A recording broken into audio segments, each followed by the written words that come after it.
Welcome to Up Level, Real Health, Real Talk with Dr. Jenna Blasi. I'm Dr. Jenna. I spent years crafting ways to help women thrive, and I want to help you do the same. On this podcast, we dive deep into health at every level, focusing on the mind, the body, and the spirit. This is where real conversations meet transformational wellness. We'll be talking about all the things that truly matter, from nutrition and fitness to lifestyle, mindset, and personal development. Plus, the real deal on managing stress and navigating menopause. So if you're ready to elevate your health journey with authentic, transformative insights, you're in the right place. Let's get started.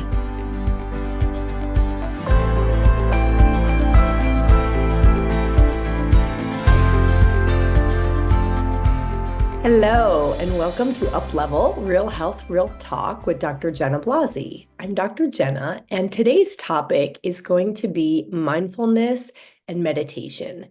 This topic is so important in today's world. We live in such a fast-paced, go, go, go world that something needs to be in place for us to offset the stress that is established in most of our lives. And so I really want to highlight the importance of mindfulness and meditation in promoting mental and physical health.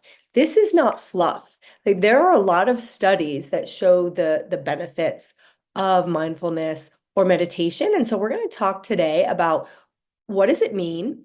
What are some common misconceptions? And these misconceptions and myths I have seen lead people to not do it because of how they feel they need to do it. And so we're going to break down and dispel, hopefully, some of those myths and give you some practical tips on how you can implement mindfulness into your life. Most of the people that I work with have very high levels of stress, and they're just surviving, they're just existing, they're going, going, going. And I don't know that we really fully understand the deep implications and adverse effects on our health of that level of stress. Stress affects everything. It affects our gut. It affects our hormones. It affects our mental, emotional well-being, etc. So to learn how to implement these techniques in day-to-day life is incredibly valuable. So mindfulness is maintaining moment by moment awareness of your thoughts, your feelings, your bodily sensations, and the surrounding environment. And so it's about presence and being really present. And it can be something that we do in the morning, mindfulness as a practice, or something we do in the evening, but it's also something we can carry with us throughout the day. It's a state of calm. It's a state of awareness. You can implement mindfulness when you're doing dishes, and instead of feeling like you're just doing another chore and trying to get it done, we can actually bring awareness and mindfulness into day-to-day, quote unquote, mundane activities. Meditation is a technique to focus the mind on a particular object, thought, or activity to achieve mental clarity and emotional calmness.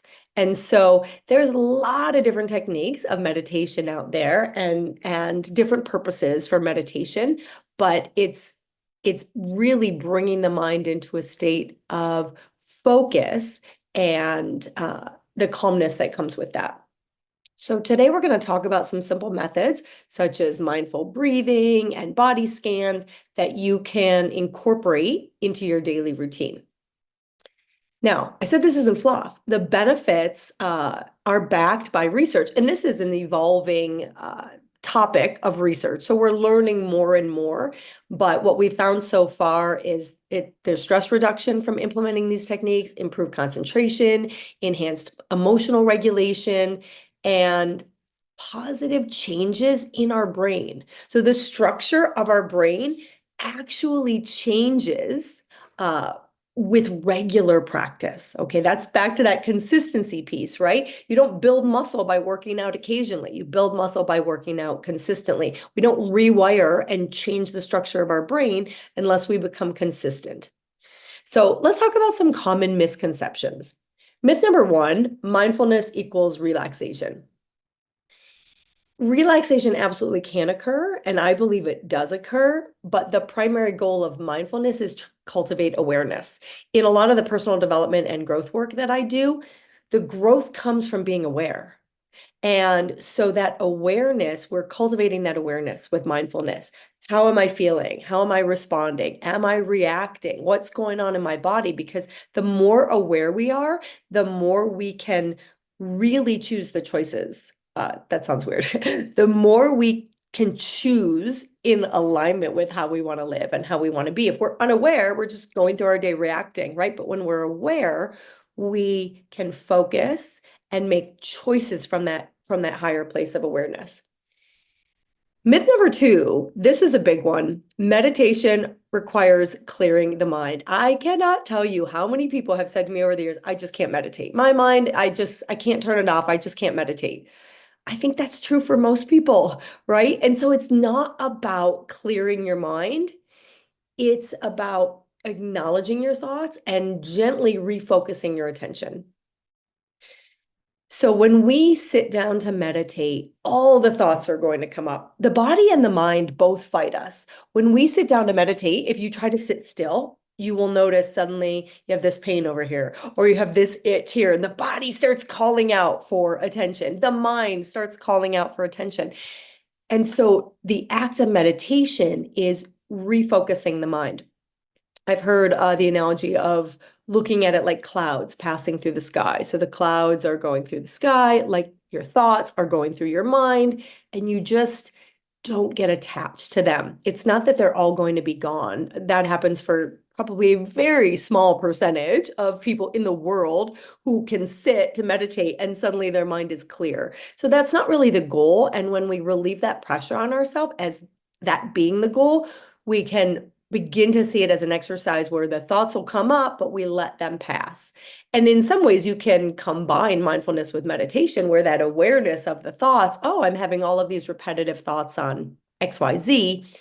And so acknowledging them and refocusing your attention. So some people do meditation that with mantras, other people might stare at a flame of a candle either with their eyes open, you can do an eye open meditation, or with their eyes closed, and you're learning to just focus your mind. And when we do this, we're also learning to gain control of our thoughts, which helps us be more aware and less reactive throughout our day. Another myth is that mindfulness is time consuming. And I see a lot of people not start a meditation or mindfulness practice because they quote unquote don't have the time. And it's like exercise, it's like any healthy practice. We have to make the time. We have to make what helps our lives be better a priority. Just like on an airplane, putting our own oxygen mask on first, always just tending to fires and tending to everybody else will not leave us in a healthy state. We will get burnt out, etc. And so it does not have to be time consuming. Even brief periods of mindfulness integrated into daily activities can be beneficial. And when we get into the tips a little later in this episode, I always tell people just start with something small. It's like exercise. If you haven't been exercising, don't try to do CrossFit for an hour plus a day, 5 days a week. Start smaller and build on that practice. And so I believe that anything that we really want to prioritize, we can prioritize in a way that doesn't make it time consuming, because that is also typically the way that we will sustain it. If your exercise regime is super time consuming, it might not be sustainable over the long term. So let's talk about some practical mindfulness techniques. There's breathing exercises, for example.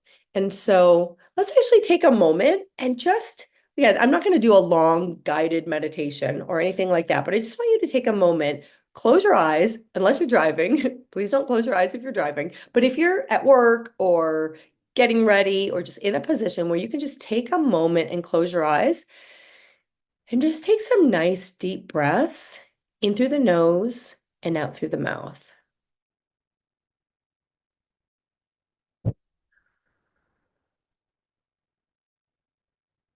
Just in through the nose and exhale through the mouth. Feel the breath coming all the way down into the belly. If it's not getting past your chest, try to breathe a little deeper. You can put your hand on your belly, breathing in. And now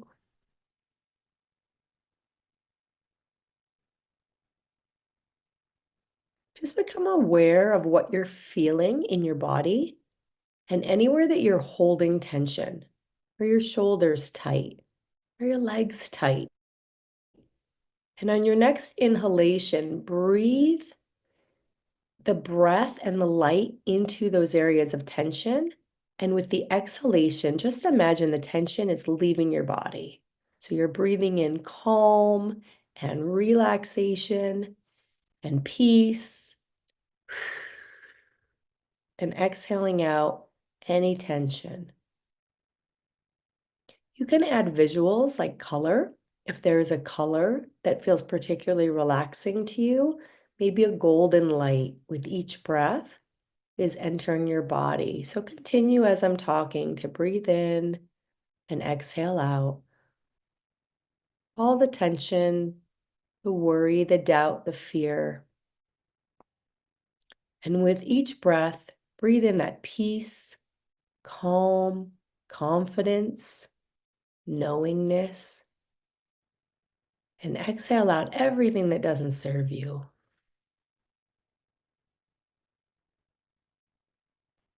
You have a visual of a waterfall, of water washing over you, works for you. You can incorporate that. Maybe a lavender light is filling your body and melting the tension. And let's just do a couple more deep breaths.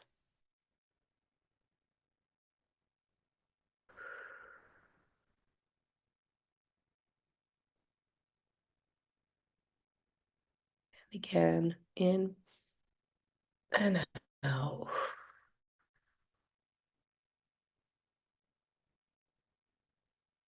Now I want you to take just a moment and imagine yourself somewhere that is so relaxing and joyful to you. Maybe you're on a beach. You feel the ocean breeze. You feel the sun warming your body. You feel the sand in your toes. Maybe you're in a log cabin with snow outside and you're cuddled up in front of a fire reading a book. Maybe you're remembering the birth of a child where you felt so much joy. Take yourself somewhere that feels really peaceful and really happy to you. And feel that feeling flood your body, bringing such joy into your heart, such positive energy into your body, every cell of your body. And I want you to hold on to that vision, hold on to that memory, breathe it in deeply, filling every pore, and then gently exhale. And then when you're ready, scan your body again. Any remaining tension, just imagine it dissipating. Imagine it releasing. And you can do this for a little bit longer later, or you can pause the podcast and continue until you really feel that tension release. And then when you're ready, go ahead and open up your eyes. What do you feel? What do you feel in your body? What do you feel in your mind? Now, ideally, you already feel calmer. You already feel a little invigorated and more relaxed. If you don't, this might be a sign of just how stressed you are, that you can't reset. It takes practice. I hope you already feel better though. And if you do, you can see how even just a couple of minutes can make a huge difference in how we feel. Setting a strong intention, as we've talked about in the past, moving through our day, bringing that awareness and that presence through our day. And when we start to feel stressed, or maybe we had a difficult phone call, take a couple minutes and just breathe.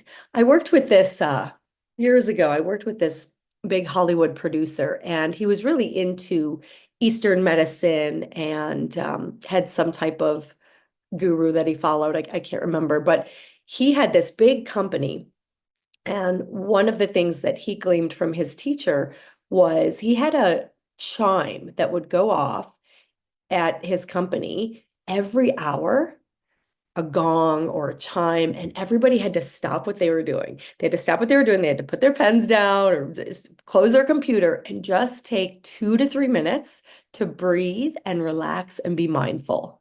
That always stuck with me. I loved that because in that world of, go, go, go, and we all have that. And so you can set an alarm on your phone where a chime goes off, a reminder goes off every hour, and just stop, even if it's just a minute, and breathe.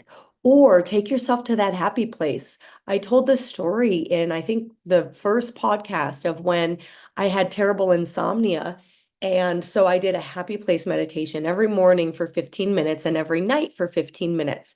And it really helped me sleep. And I didn't know what I was doing. And look, you don't have to do 15 minutes. That's what I chose. I was in college and that felt reasonable to me. And for me, it was on the beach, on a raft and feeling the waves and feeling the sun. And it was so relaxing to me. And I would do it in the morning. And I think, you may remember that my boyfriend at the time in the afternoon could tell if I had skipped it in the afternoon. So it stays with us through the day. My morning practice set the tone for my whole day, and I was much calmer. I was much more pleasant. I found him much less irritable when I had done my morning practice. And so imagine you do a morning practice, even if just 5 minutes, and then you keep that with you through the day and you stop and bring that mindfulness in, bring the breath in throughout the day, especially if you're feeling stressed or before you go into an important meeting, etc. So there's lots of different ways that we can incorporate these practices. And informally, mindfulness can be done, as I said earlier, in routine activities such as eating or walking. A lot of people talk about doing a moving meditation where they're just walking in nature and they're being aware and they have mindfulness, or they're really focusing their mind in a calm place. But there's also a lot of different types of meditation. And so when I used to, when I worked for Enchantment Resort and Miyamo Spa, I used to lead people on meditation sessions. And one of the things I would do was take them through 3, 5, sometimes 7, I think around 5, probably different meditation techniques, because something different is going to resonate for each of us. And I would add that actually to the misconceptions that, oh, I've tried meditation, it doesn't work for me. The three main reasons I see that happen, people say, oh, I just can't meditate, is A, they think they need to do it for some long period of time, right? I have to meditate for a half an hour or an hour. B, or two, that they think that their mind has to be totally calm. So their mind's not calm, and so they just give it up. I mean, that's like going to the gym and working out and being sore and going, oh, this isn't for me. Or you can't lift initially more than 5 or 10 pounds. And so you're like, oh, I'm not meant to do this. We have to stop giving up all the time and just keep with stuff, because that's how we get better. And then the third thing that I saw inhibit people was they hadn't found the one that was right for them. So for example, if you try one yoga class, there's so many different types of yoga. You may not like that style. If you try hatha and you don't like it, try a different type. And so with meditation, there's what we just did with breathing. There's a guided meditation, and there's lots of apps, right? There's Headspace, there's Insight Timer, there's so many apps out there with different guided meditation. And I always tell people, you have to find someone who you like their voice and you like the content. I have had people try to guide me on meditations, and all I can think is, I'm not going wherever you're trying to take me. Like, it just didn't resonate with me. So find one that actually resonates with you and that works for you. And there's so many different kinds out there. Like, I do meditation with my daughter to help her go to sleep at night often, and we'll put on a kid's sleep meditation. She doesn't like when it's a man. That just seems weird to her for whatever reason. So we always have to have a voice of a female. But some of the female voices, there was an accent. Well, you don't know, but there was an accent, and she didn't like the accent. But so we have to find the one that works for us. The other thing, or the other type. So there's guided, there's your own happy place, which we did a little bit towards the end of the breathing. And the other breathing one I would add is, it can be really helpful to count while you breathe. So I like to have people put their hand on their belly so you can feel the breath coming all the way into the belly. And when you inhale up, you count 1, 2, 3, 4, 5, 6.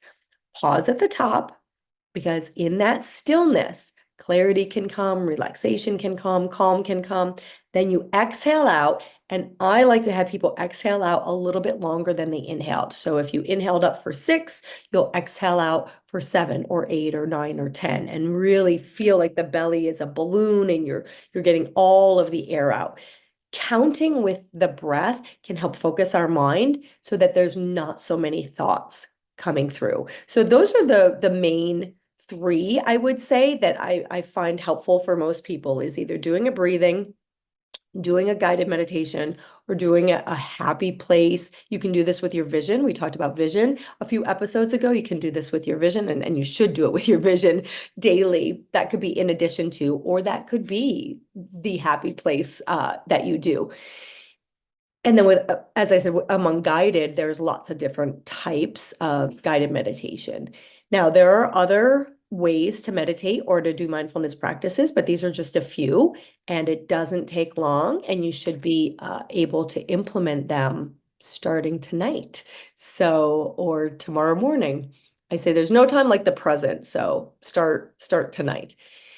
Let's talk briefly about the impact of mindfulness and meditation.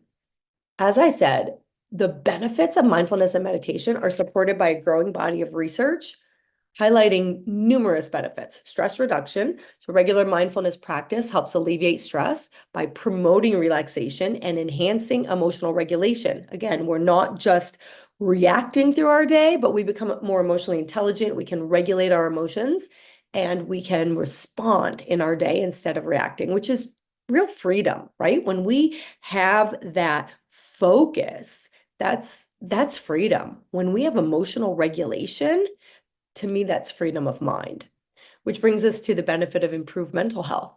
Mindfulness-based approaches can significantly reduce symptoms of anxiety and depression, contributing to overall well-being. There was a study that highlighted mindfulness to help reduce irritability, anxiety, and depression in menopausal women.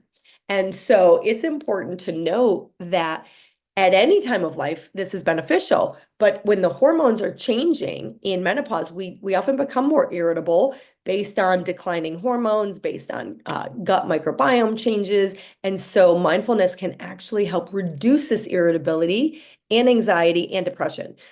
We are more prone to anxiety, depression, and menopause. I'm going to do a whole episode on menopause coming up. But especially, this is true for all women, but it's especially true if you have a history. So let's say you have a history of depression or anxiety, and maybe it's gotten better. It can often be re-triggered in menopause. So implementing these practices can really help in that transition time. Meditation and mindfulness also enhances our cognitive function. So engaging in mindfulness practices can improve our concentration, mental clarity, and cognitive flexibility. So as I said earlier, these practices actually can alter brain function and structure over time, enhancing our attention and our emotional regulation. The American Psychological Association highlighted mindfulness meditation in these brain changes and biology in positive ways in improving mental and physical health. So not just mental, let's talk about physical as well. Mindfulness has been linked to lower blood pressure, reduce chronic pain, and improve sleep quality. Meditation has been shown to increase our tolerance for pain, therefore improving our pain scores because our tolerance has increased. Also, physical symptom management in menopause. So hot flashes, night sweats, these are one of the biggest. I mean, there's a lot of symptoms that accompany menopause, but hot flashes and night sweats tend to be the most disruptive in life. And research has indicated that mindfulness can help manage the impact of hot flashes and night sweats, improving overall quality of life. So there's what we call mindfulness-based stress reduction.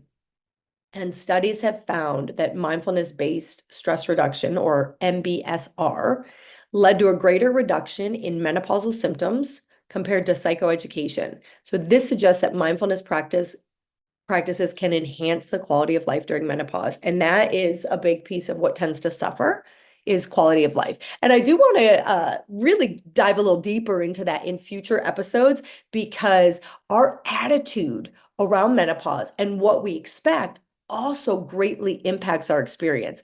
And so if our attitude greatly impacts our experience and we have a better attitude because we're more relaxed, doing mindfulness practices, doing relaxation techniques, that also actually affects in a positive way our symptoms. So we do need more evidence. A lot of the evidence is just emerging, but incorporating mindfulness practices can serve as a complementary approach to managing menopause-related challenges.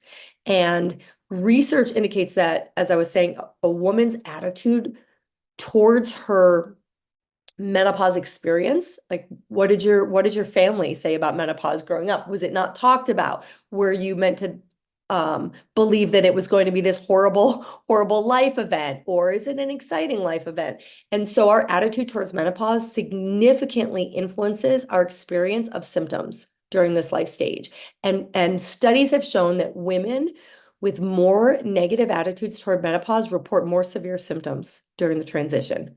So that's a whole separate topic. We could dive into attitude and the studies on attitude and how they affect all areas of our life, because it's true for anything. If someone's trying to win a race and they don't think they can do it and they're miserable through the whole thing, they're not likely, oh, I'm losing, I'm never going to win. They're not likely to win, right? Our attitude greatly impacts our lives, but in the menopause transition especially. And that's why these mindfulness, or another reason why these mindfulness and meditation techniques are so important, because they also change our attitude. I had a better attitude throughout my day, going back to this college example, when I had done my practice in the morning. And it's true now. If I don't do my morning routine, my attitude in the day is not, that's a non-negotiable for me, the right morning routine. Okay, so let's talk about tips for sustaining a mindfulness practice. Just like everything we talk about, your exercise, your diet, your mindfulness and meditation practice, the key is consistency over time. The key is being able to sustain it. So I encourage you to start small. Begin with short, regular sessions to build consistency. If you tend to have trouble sleeping, do it at night before bed. If you fall asleep as soon as your head hits the pillow, probably wait until morning. If you're someone that hits the ground running in the morning, morning would be a great time. I personally like to bookend my day. I do meditation and mindfulness in the morning, and then I do a little bit at night. A body scan, we sort of did that in the meditation earlier, a body scan where you can just scan your body and see where you're holding stress. That can be helpful, but just start with short, regular sessions, 2, 3, 4, 5 minutes, and then build from there. Utilize resources, just like the accountability that we have embedded in our programs that I do with patients. That's a game changer. So utilize resources. Think Up, Headspace. Sorry, not Think Up. Did I say that earlier? Think Up is a wonderful app for affirmations. I don't know if that's what I said earlier, but what I meant to say was Insight Timer. So Think Up is a great app, different topic. The Insight Timer has a lot of guided meditations, and there's a free version and a plus version like most apps. And so I would recommend the Insight Timer, Headspace. There's so many mindfulness apps. So find one that has guided meditation, mindfulness exercises, and just play around with listening to different ones until you find the ones that resonate. And set achievable goals. If you set these huge goals, like I said, of meditating 30 minutes or an hour every day, you were likely to do nothing. So set something achievable that you're willing to stick to. And then if you don't, let's say you say, I'm going to do 5 minutes a day and you miss a day, don't beat yourself up. Just like if you're trying to eat healthy and then you have cake or you have cookies, don't beat yourself up. We have to give ourselves grace, but then get right back on it. Get right back on it. Remember, it's not all or nothing, it's all or something. All or something. All right. And so be patient with your progress and really just focus on the process and not some end result. All right, so that kind of recaps everything I wanted to talk about today with mindfulness and meditation. I hope you found this really useful. And I've said it a few times, but let's just recap structural changes in your brain. I mean, how incredible is that? Harvard did a study, and after 8 weeks of MBSR, the mindfulness-based stress reduction program that they did, there was increased gray matter in the brain regions involved in learning, memory, and emotional regulation. How fantastic is that? So this idea that we can't change growth mindset versus fixed mindset, we absolutely can change, we can grow, we can improve our memory, our cognition, etc.